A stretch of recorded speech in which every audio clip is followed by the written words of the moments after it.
Bismillah, alhamdulillahi wahdah, wassalatu wassalamu ala man la nabiyya ba'dah, amma ba'd. Le contrat de mariage, ou la base dans la formulation du contrat de mariage, est qu'elle est munajjaz. Munajjaz, ça veut dire c'est une formulation directe et sans délai. Et la formulation du contrat de mariage par rapport à cela peut se diviser en 4 catégories.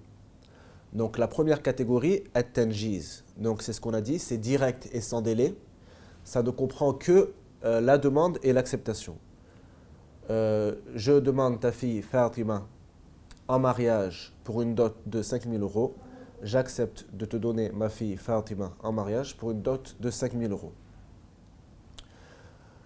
La deuxième façon de formuler le contrat de mariage est ce qu'on appelle al-aqd al-mu'allaq ala shart, ce qui signifie le contrat suspendu à une condition. Le contrat suspendu à une condition.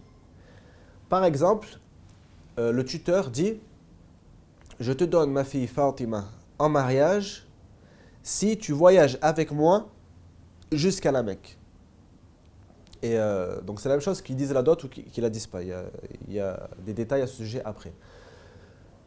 Je te donne ma fille Fatima en mariage si tu voyages avec moi jusqu'à la Mecque, j'accepte la demande.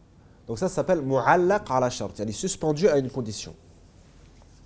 La troisième façon de formuler le contrat, al-aqd al-mudafu ila shart, ce qui signifie le contrat auquel on a ajouté une condition. Par exemple, je demande ta fille Fatima en mariage à condition qu'elle ne sorte pas de la maison sans ma permission. J'accepte de te donner ma fille Fatima en mariage à cette condition.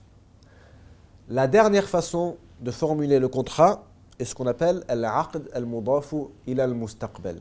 Donc c'est le contrat qui a été formulé au futur. Par exemple, je demande ta fille en mariage au printemps après la venue des premières pluies. Et j'accepte de te donner ma fille Fatima en mariage à ce moment-là. Premièrement, al-aqd al-mudafu ila al-mustaqbal, donc celui qui a été formulé au futur, ce contrat est invalide.